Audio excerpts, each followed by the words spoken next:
Call to the honourable member for McNamara. Thank you, Mr Speaker. My question is to the Prime Minister. How has the Australian government supported the release of hostages kidnapped by Hamas? Call to the Prime Minister. I thank the member for McNamara for his question and his strong advocacy for the people of his electorate.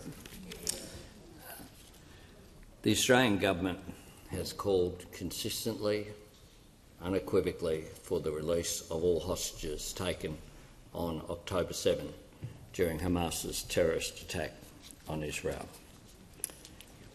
Earlier this week, the Israeli ambassador, Amir Maimon, brought a delegation of Israeli citizens to Parliament House, and I, along with the Deputy Prime Minister and the Foreign Minister, met with them in my office. These are people who are doing it incredibly tough, but we're here having lost loved ones, either through being murdered or by having them kidnapped. One of the people who we met was a young woman, Mika. She's 18. She spoke about her brother Amit, who's 16. And it is good news that since we met, Amit has been one of the hostages released.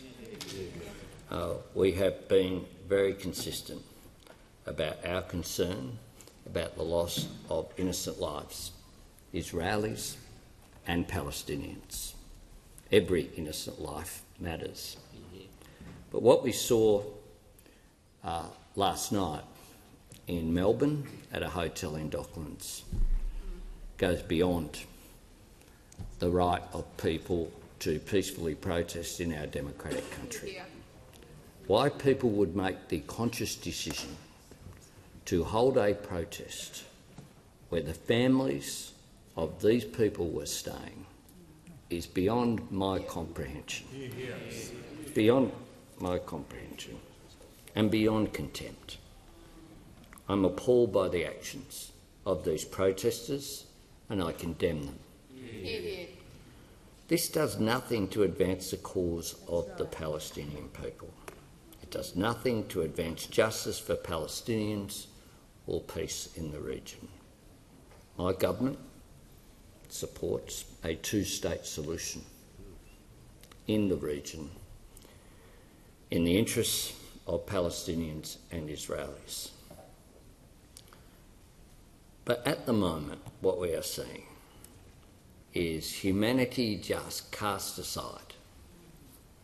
There is no excuse, no circumstances where people should organise a demonstration against grieving families. None.